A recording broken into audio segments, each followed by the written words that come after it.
Perkenalkan, nama saya Melinda Melania Paendong dengan NIM 1910110634. Saat ini saya akan membahas bagian kedua, yaitu tinjauan pustaka.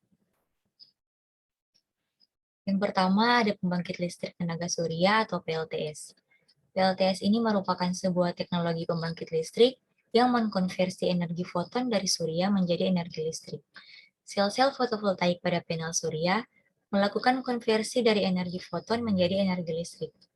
Sel fotovoltaik merupakan lapisan tipis dari silikon atau Si murni atau bahan semikonduktor, sehingga apabila bahan tersebut mendapat energi foton, akan mengeksitasi elektron dari ikatan atomnya menjadi elektron yang bergerak bebas, dan pada akhirnya akan mengeluarkan tegangan listrik arus arah. Next. Yang kedua ada sistem PLTS. Sistem PLTS ini terbagi atas dua jenis. Yang pertama ada PLTS Grid Connected, dan yang kedua ada PLTS Off-Grid atau Standalone. PLTS Grid Connected atau PLTS terinterkoneksi adalah sistem PLTS yang terhubung dengan jaringan PLN. Manfaatnya yaitu dapat menghasilkan listrik yang bebas emisi dan ramah lingkungan. Sistem ini memberikan nilai tambah pada konsumen karena dapat mengurangi tagihan listrik rumah tangga ataupun perkantoran. Nah, kita bisa lihat gambar yang di sini. Yang pertama itu ada panel surya mengubah radiasi matahari menjadi listrik arus searah atau DC. Yang kedua, inverter mengubah listrik DC menjadi listrik arus bolak-balik atau AC untuk pemakaian di rumah. Yang ketiga, listrik yang dihasilkan dipakai untuk pemakaian listrik di rumah. Dan yang keempat, kelebihan listrik diekspor ke PLN sehingga deposit dengan KWH Eksim. Yang kedua tadi ada PLTS off-grid atau standalone.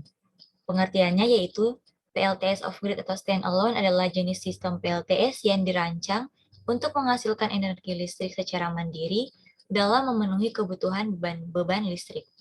PLTS off-grid biasanya terdapat pada daerah pedalaman atau pulau-pulau besar yang tidak mendapatkan pasokan listrik. Ada juga ini gambar contoh dari PLTS off-grid. Ada panel dari matahari ke memberikan energi panel surya atau panel surya menangkap energi dari matahari.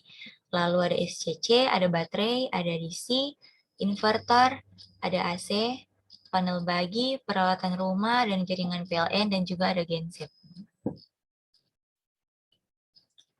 Yang terakhir ada helioscope. Helioscope ini adalah sebuah program baru yang bersifat open software berbasis website. Helioscope diperkenalkan oleh Flowsom Lab USA.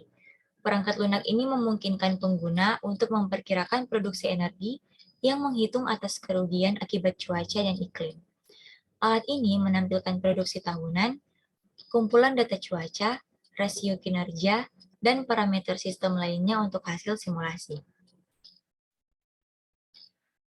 Penelitian ini menggunakan helioscope, di mana perancang dapat memasukkan lokasi gedung yang akan diteliti dan langsung terkoneksi dengan Google Earth, sehingga dapat mempermudah perancang dalam merancang sistem PLTS pada gedung yang akan diterapkan. Helioscope juga telah disediakan database panel surya dan inverter sehingga perancang dapat memilih komponen PLTS. Dan yang terakhir ada gambar tampilan dari helioscope. Kita bisa lihat di slide. Sekian dari saya, terima kasih.